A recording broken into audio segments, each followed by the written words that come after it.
दुर्गा सप्तशती के पाठ शुरू करने से पहले संकल्प लेना चाहिए।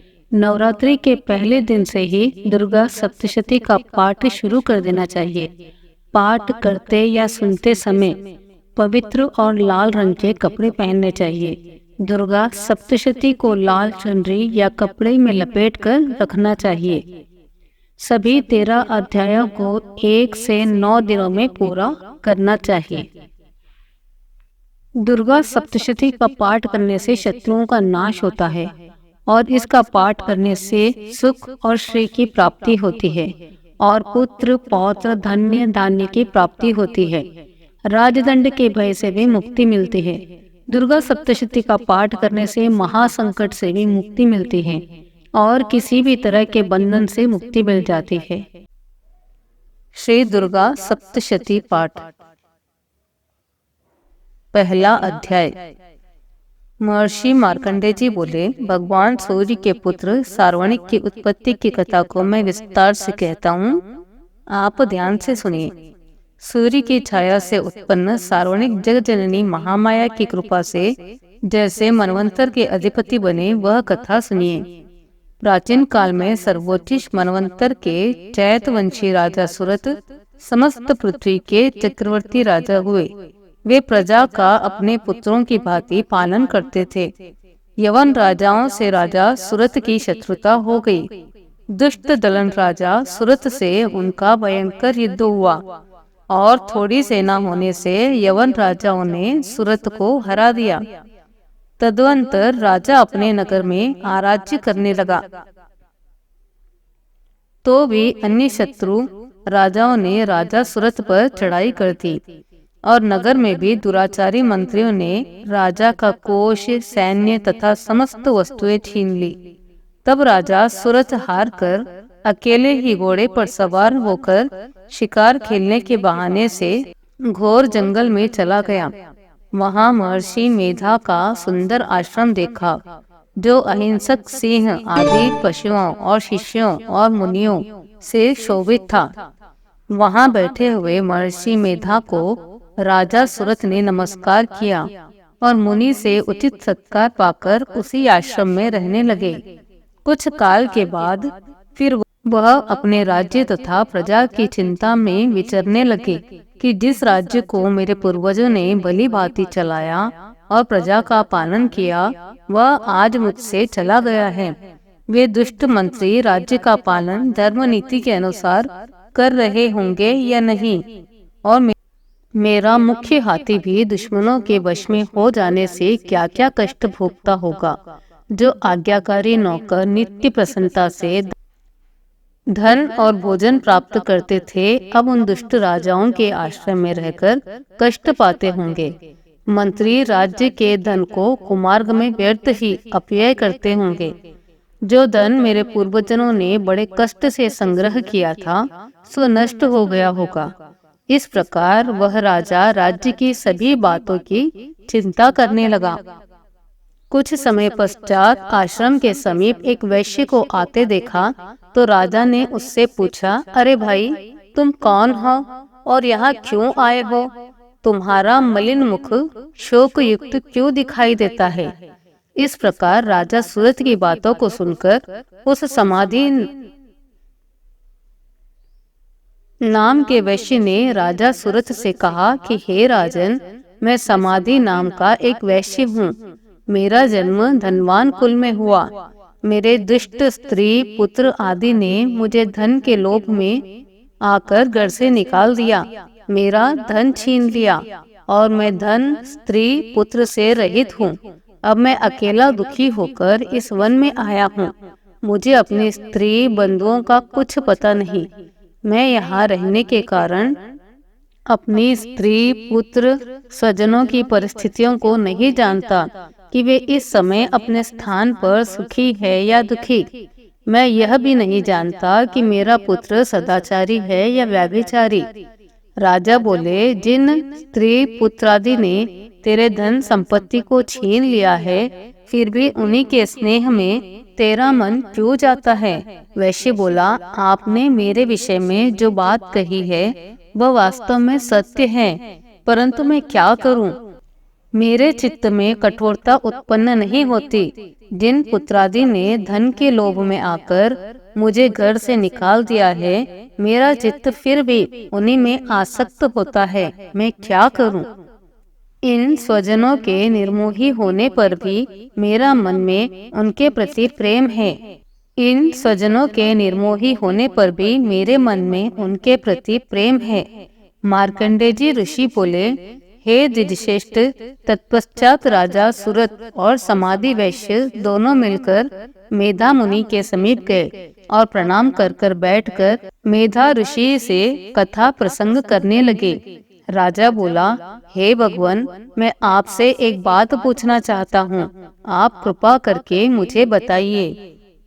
मेरा मन वश में नहीं है, इससे मुझे दुख है। गए हुए राज्य तथा अन्य सभी स्त्री पुत्र बांधवों की ममता मुझे अब तक बनी हुई है।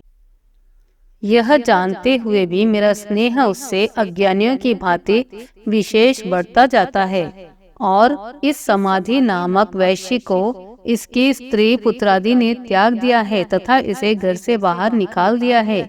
यह भी उनसे अत्यंत आसक्त रहता है। इसी तरह हम दोनों बहुत दुखी है।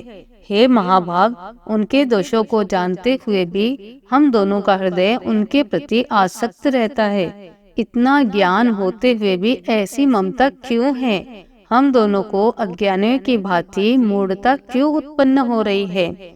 महर्षि मेधा ने कहा, समस्त जंतुओं को जानने योग्य ज्ञान होता है। हे महाभाग, सभी प्राणी पृथक पृथक होते हैं। कोई दिन में नहीं देखते तो कोई रात में नहीं देखते और कोई दिन रात में समान दृष्टि से देखते हैं। पुरुष ज्ञानयुक्त है, यह सत्य है, इसमें संदेह नहीं है। केवल उनमें ही नहीं, सभी पशु पक्षी मृगादि में भी मनुष्य की भांति अज्ञान होता है।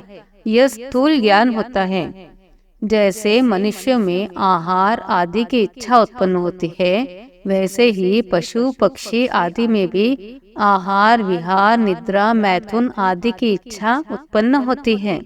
ज्ञान होने पर भी पक्षियों की भांति भूखे होने पर ममता के वश अपने बच्चों को चोंच में स्नेह से चुगा देकर प्रसन्न होते हैं।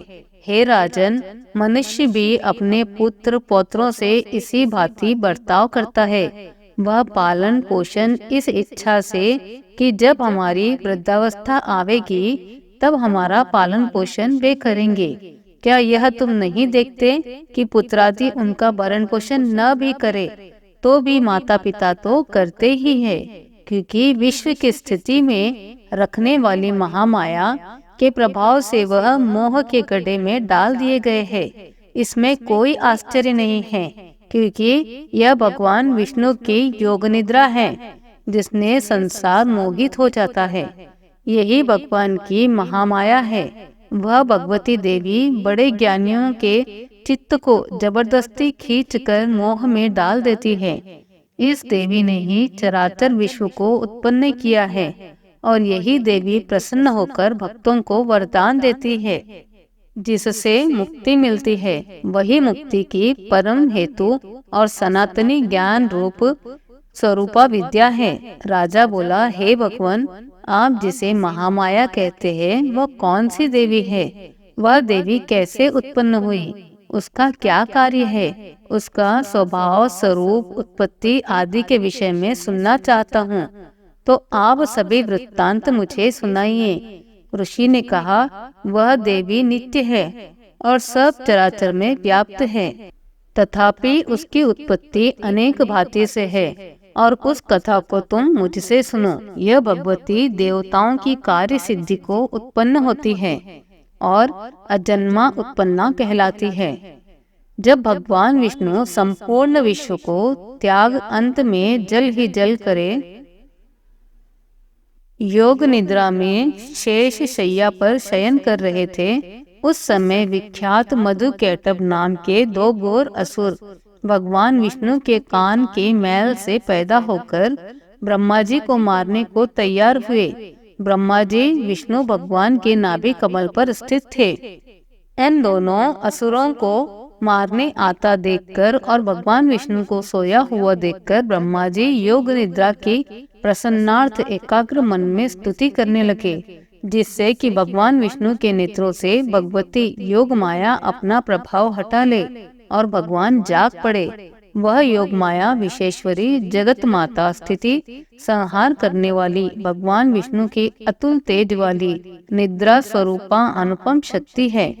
ब्रह्मा जी बोले, हे महामाये, तुम स्वाहा देवताओं को पालने वाले, तुम सर्वथा प्रत्येश्वरों का पोषण करने वाली हो। तुम ही वष्टकार स्वर इंद्र को यज्ञ का हिस्सा पहुंचाने वाली हो। अमृत भी तुम ही हो, अक्षरों में स्वर भी तुम ही हो तथा नित्य आदि मात्रा व्यंजन भी तुम ही हो। हे देवी, तुम ही संध्या, सावित्री और संसार की जननी हो। हे मातेश्वरी, विश्व को उत्पन्न, पालन और संहार करने वाली आप ही हो। आप ही महाविद्या, महामाया, महामेधा, महास्मृति, महामोहा, महादेवी, महाअसुरी हो। आप ही समस्त चराचर के तीनों गुणी सत्व रज तम को उत्पन्न करने वाली प्रकृति हो। आप ही कालरात्रि प्रलय स्वरूप महारात्रि तथा दारुण मोहरात्रि हो। आप खड्ग, शूल, घोर, गदा, चक्र, शंख, धनुष, बाण, भुशुंडी, परिधि आदि अस्त्र शस्त्रों को धारण करने वाली हो। हे देवी, आप ही सौम्यता हो तथा संसार में आप ही अति सुंदर हो। पर और अपरों में श्रेष्ठ आप ही हो। परमेश्वरी हो, जो इस विश्व की रचना, पालन तथा संहार करते हैं। उन भगवान विष्णु को आपने अपनी निद्रावश में कर लिया है।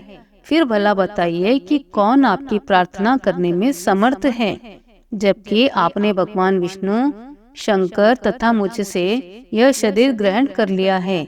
आप तो अपने प्रभाव से स्वयं प्रशंसित हो। मधु और कैटभ नाम के इन दो महादुष्टों को आप मोह लीजिए और विश्वपति भगवान अच्युत को जगाइए। इन दोनों महाअसुरों का संहार करने के लिए भगवान को बुद्धि दीजिए। ऋषि बोले, इस प्रकार जब ब्रह्मा जी ने मधु और कैटभ असुरों के संहार के लिए तथा भगवान विष्णु को जगाने के लिए तामसी देवी की प्रार्थना की, तो उसी समय भगवान विष्णु के नयन, मुख, नाक, भुजा, हृदय और वक्ष स्थल से निकलकर अव्यक्त योग माया उपस्थित हो गई और योग निद्रा से भगवान जाग गए। तदंतर भगवान विष्णु ने उन पराक्रमी वीरवान मधु और कैटभ असुरों को देखा। ब्रह्मा जी को खाने के लिए उनकी आंखें लाल हो रही थी, परंतु भगवान विष्णु ने शेष शैया से उठकर उन असुरों से 5000 वर्ष तक बाहु युद्ध किया। अति बलशाली महाउन्मत्त दोनों असुरों को महामाया ने मोहित कर रखा था। अतः दुष्टों ने भगवान से कहा, आप हमसे वरदान मांगो। भगवान ने कहा, यदि तुम मुझ पर प्रसन्न होते हो तो मेरे हाथों से तुम्हारी मृत्यु हो। मैं तो केवल यही चाहता हूँ। ऋषि ने कहा, इस भांति जब भगवान ने उनसे यह वरदान ले लिया तो वे भगवान से कहने लगे कि हमें सर्वत्र जल ही जल दिखाई देता है, इसीलिए हे भगवान, हमारा वध उस स्थान पर कीजिए जहाँ पृथ्वी पर पानी न हो। मेधा ऋषि ने कहा, तब भगवान विष्णु ने शंख, चक्र, गदा धारण किए और उनसे तथास्तु कह दोनों के सिर अपने जांघ पर रखकर चक्र से काट दिए। इस प्रकार यह महामाया देवी श्री ब्रह्मा जी की प्रार्थना करने पर स्वयं उत्पन्न हुई। हे राजन, मैं अब इसके प्रभाव को बताता हूँ, आप ध्यान से सुनो। इति प्रथम अध्याय समाप्त।